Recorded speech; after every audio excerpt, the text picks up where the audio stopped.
नमस्कार, आप देख रहे हैं एनडीटीवी इंडिया और मैं हूं सिद्धार्थ प्रकाश। तपता रेगिस्तान, सिर पर सूरज, प्यास से हाल बेहाल, दूर दूर तक पेड़ पौधा तो छोड़िए घास का एक तिनका नहीं सिवाय रेत के टीलों के। नजीब मोहम्मद जिंदगी बेहतर बनाने की उम्मीद में सऊदी अरब पहुंचता है। एक जान पहचान वाले ने उसके वीज़ा का जुगाड़ किया था। वहां जाकर नजीब की जिंदगी नर्क से भी बदतर हो जाती है, क्योंकि वहां उसे मजबूरन बकरी चराने का काम मिलता है, वो भी सुदूर तपते रेगिस्तान में। उसे अमानवीय हालातों और अकेलेपन का सामना करना पड़ता है। फिर वो वहां से भागने की कोशिश करता है। ये सारी बातें एक फिल्म में थी जिसका नाम है आडू जीवितम द गोट लाइफ। फिल्म में दिखाया गया कि रेगिस्तान में फंसा अकेला इंसान किस तरह जिंदा रहने के लिए संघर्ष करता है।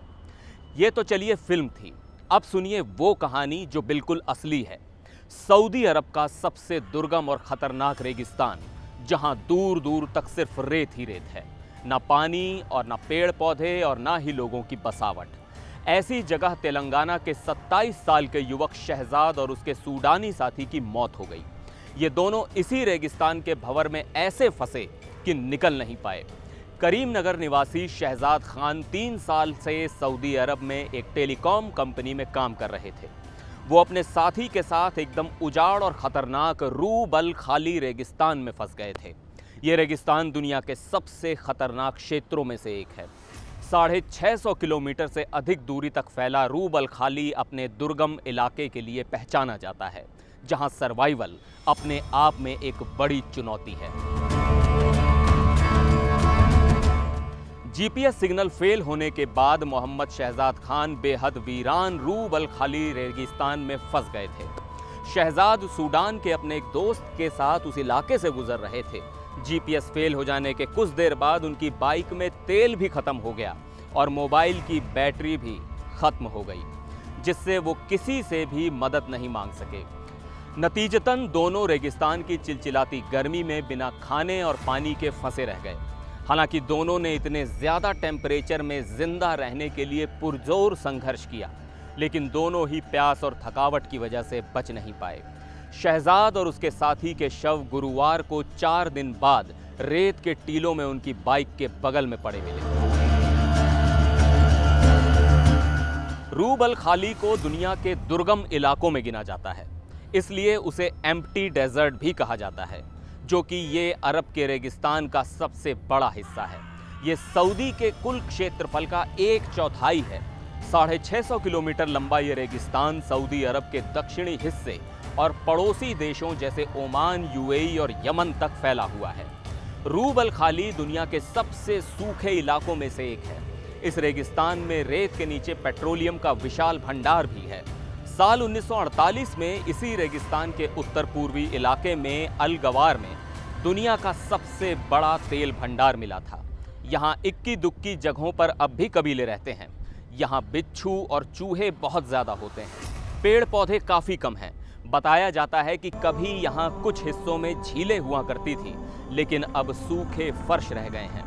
इस रेगिस्तान के पूर्वी छोर पर अस समीम जैसे इलाकों में कुछ सूखे नमक के मैदान हैं। यहाँ की रेत में फ्लेडस्पार मिली हुई है, जिससे उसका रंग लाल लगता है। यहाँ साल में 3 सेंटीमीटर से भी कम बारिश होती है और दिन में औसत तापमान 47 डिग्री और कभी कभी 56 डिग्री तक भी पहुँच जाता है। United Nations department of economic and social affairs यानी यूएनडेसा के अंतर्राष्ट्रीय प्रवासी स्टॉक के अनुसार 2020 तक सऊदी अरब में 13,04,54,842 बाहर के देशों के लोग रह रहे थे, जो वहां की आबादी का 37.37% हिस्सा थी। और इनमें से सबसे ज़्यादा 25,02,337 भारतीय वहां काम करते हैं और रहते हैं। भारतीय प्रवासियों का ये समुदाय अलग अलग क्षेत्रों में काम करता है, जैसे construction, health care, IT, financial services और घरेलू काम। ज़्यादातर प्रवासी भारतीय लेबरर के रूप में वहाँ जाते हैं, जबकि कुछ प्रोफेशनल्स और बिजनेसमैन भी होते हैं। हालांकि यहाँ काम करने वाले भारतीयों को कई मुश्किलों का सामना करना पड़ता है।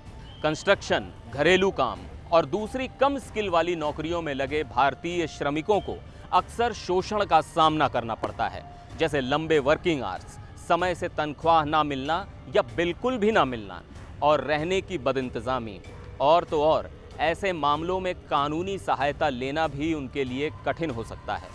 कई भारतीयों को ऐसे कॉन्ट्रैक्ट के तहत काम करना पड़ता है जो धोखाधड़ी पर आधारित होते हैं। भर्ती एजेंसियां अक्सर वादे कुछ करती हैं और असलियत कुछ और होती है। एनडीटीवी इंडिया पर फिलहाल के लिए बस इतना ही। मुझे दीजिए इजाज़त। नमस्कार।